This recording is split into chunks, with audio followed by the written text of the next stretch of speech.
take us up on it. Join me on the next Late Show with talk show hostess Oprah Winfrey. Monday night at 10:35.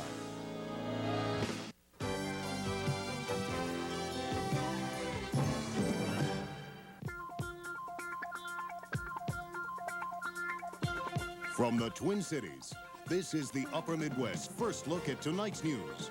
This is Primetime News. Good evening, everyone. Thanks for joining us tonight. I'm Rod Grant. And I'm Heather Harden. Coming up tonight on Primetime News, a verdict in the temple of former People's Temple and Jonestown cult member Larry Layton. Some new pink slips will soon be going out at the state capitol. Also, a new study reveals big problems in the way the U.S. tests for drunk drivers, and a local charity prepares itself for an enormous number of needy this holiday season. But topping our news tonight, President Reagan says that he would welcome the appointment of an independent counsel to look into the Contra-Iran affair, if that's what the Justice Department is recommending. The president has ordered the National Security Council to suspend secret operations while a review board studies its role in the deal. And the Senate Intelligence Committee today questioned a key player in the controversy. We have two reports tonight, beginning first with CNN's Frank Sesno.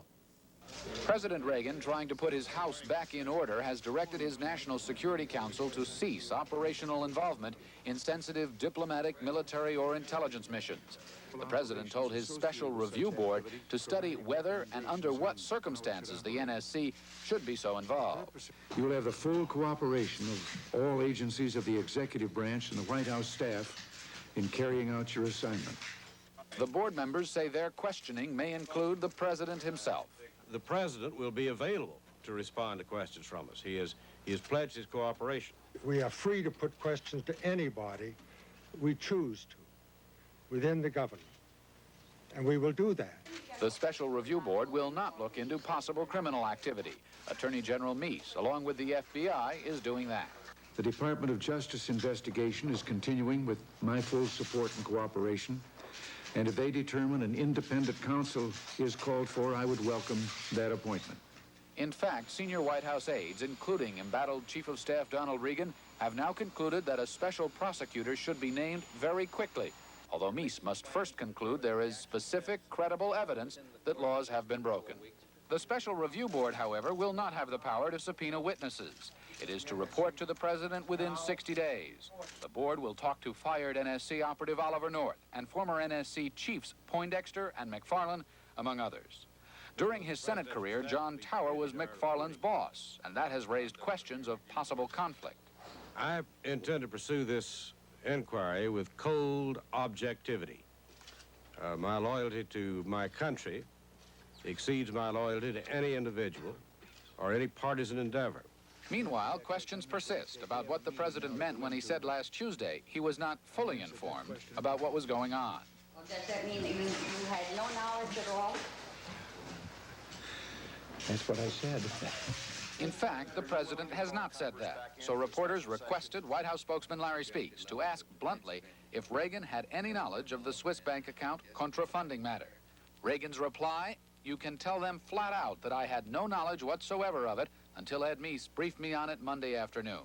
The president tells Time magazine the crisis gripping his presidency is little more than a beltway bloodletting, referring to the roadway encircling Washington and which often defines it.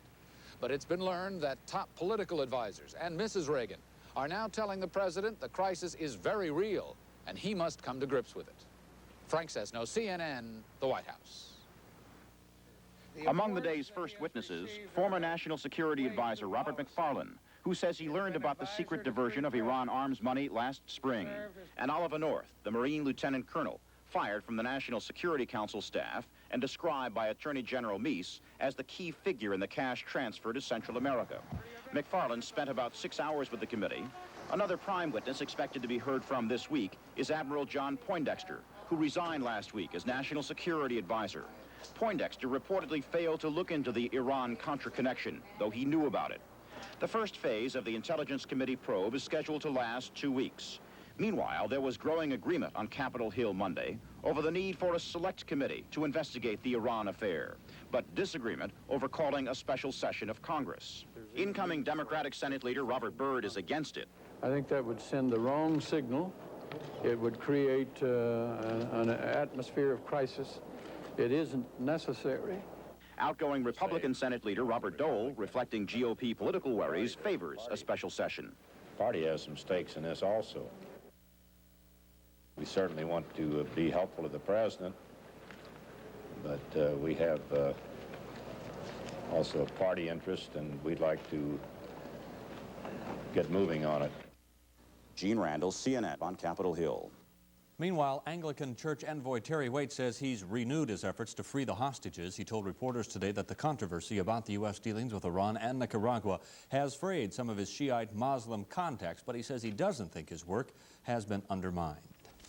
The U.S. Supreme Court is going to take up the issue of whether the federal government has the right to withhold any highway funds from states that refuse to raise the minimum drinking age to 21. South Dakota authorities say that practice unconstitutionally weakens state powers. The federal law aims to reduce drunken driving deaths among teenagers. National figures on drinking-related fatal accidents are inaccurate and misleading. That is the conclusion of a study released over the weekend by the Crime Control Institute. It says less than half of the drivers in fatal traffic accidents are tested for alcohol, and as Steve Goodspeed reports, the concern is that we don't have a clear picture of the drunk driving problem. National Transportation Department figures indicate the percentage of traffic fatalities involving drunk drivers has gone down over the past several years. But the authors of the report by the Crime Control Institute say the numbers are wrong because so many drivers are not tested. The report says that nationally in 1984, only 3/4 of all dead drivers were tested for alcohol, and among surviving drivers, only 1/4 were tested.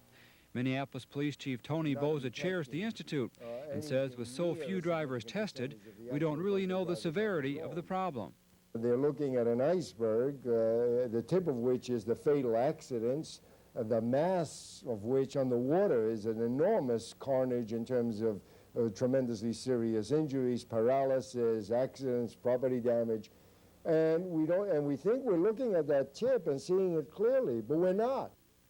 The report also indicates that many repeat offenders are overlooked because national figures only look at previous offenses in the past 3 years. Yet in Minnesota, where records go back 8 years, 1/4 of all drunk drivers in fatal accidents are repeat offenders. Those behind the drunk driving report hope it will prompt some law changes in states across the nation, convincing citizens that drunk drivers continue to be a huge threat on the nation's highways. Steve Goodspeed, Channel 9 News, the Twin Cities. And the president of the Crime Control Institute, which put together this study, is Professor Lawrence Sherman of the University of Maryland. He's with us here tonight. Mr. Sherman, thank you very much for taking your time to be with us. What about the figures? You say they're no good at all as far as what the federal government is saying that the numbers are down. What is wrong with the figures that the government is giving us? Every year they're telling us precisely how many people are supposedly killed in drunk driving caused accidents. And that makes us assume that we're testing all drivers in fatal accidents. The fact is we're not even trying to test and detect and prosecute drunk driving in fatal accidents. The state laws in most states prohibit the police from conducting a test unless somebody shows visible signs of slurred speech or they can't walk straight. Many alcoholics and others are quite capable of being drunk and driving poorly but not showing the visible signs of intoxication. So what we need is tougher state laws that allow the police to test everybody who drives in a fatal accident. So we're talking about federal numbers, but they boil down to state law. So what are the variances among states? And they're the ones that have to control these figures. And where does Minnesota stand? Which are good states in testing and which are bad? Well, Vermont's about the best. They're the only state with a law that empowers police to test everybody in a fatal accident. And the state of Delaware has a medical examiner's policy. But after that, you have 40 states that require testing dead drivers. But most of those states aren't in compliance. And Minnesota does test the majority of their drivers. On the other hand, if you have people who are surviving the accidents and walking away from it, and the majority of the people in Minnesota, 62% of them, walk away from these accidents without being tested, then I think you've got a problem. That's why in Minnesota, Commissioner Cheetah of Public Safety is recommending that the state legislature require testing in every accident where somebody's sent away in an ambulance. because they might die at a later point. And that kind of testing is going to lead to the prosecution of more people and better counting. But the important thing is that we catch the drunk driver and prevent them from doing it again and killing somebody else. Okay, thank you very much, Professor Lawrence Sherman. Thank you very much. Back to Heather. Still ahead tonight, some interesting results of a new survey of American handgun owners.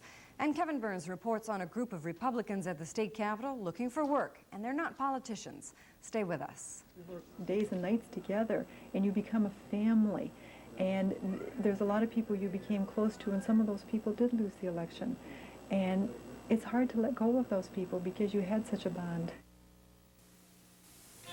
When an urgent package leaves your hands, make sure the hands you leave it in can deliver. Express Mail overnight service from your post office delivers over city, over state, overnight, over whatever stands in the way, over 97% of the time, and climbing, for about half what most others charge. £2, just $10.75. Express Mail overnight service. When we say overnight, we mean overnight. Of the 3 leading corn insecticides, only diphenate delivers control without compromise. Lorsban compromises on consistent rootworm control and counter-compromises by just suppressing cutworms. But diphenate controls cutworms without compromise and controls rootworms without compromise. And diphenate is guaranteed.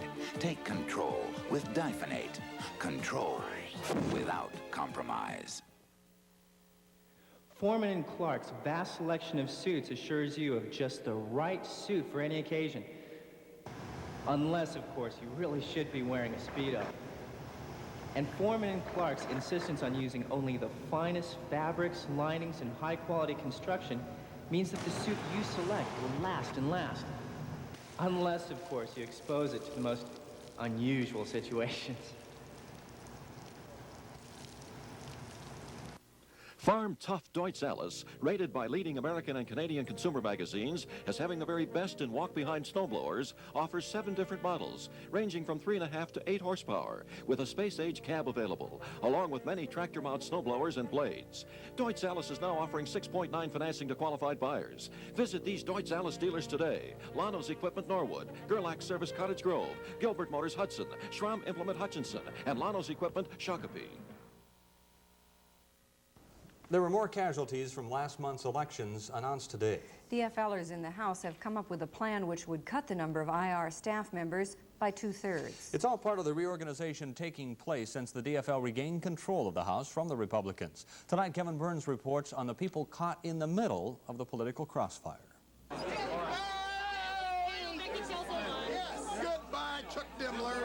It wasn't only politicians who were voted out of office last month. Republican staff members now face prospects of joining another minority, the unemployed. It's tough. It's a hard time of year to look for a job. With Christmas, people are getting ready for Christmas, and they're not interested in interviewing people. And you never know till the last minute, so you really didn't prepare.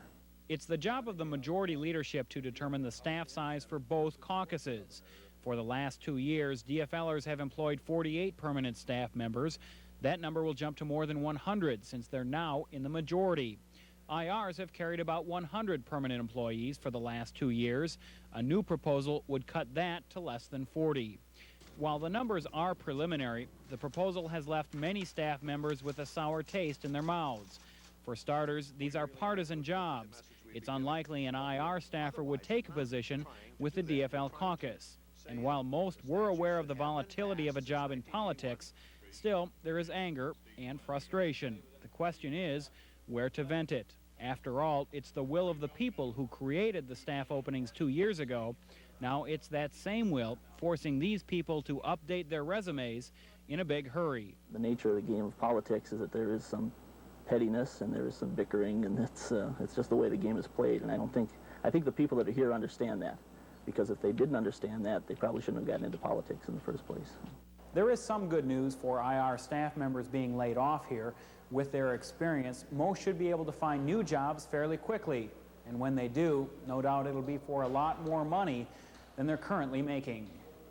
Kevin Burns, Channel 9 News, at the Capitol. MTC workers have accepted a new contract averting the possibility of a strike later this month. Members of the Amalgamated Transit Union, which represents bus drivers, mechanics, and clerical workers, approved the package today.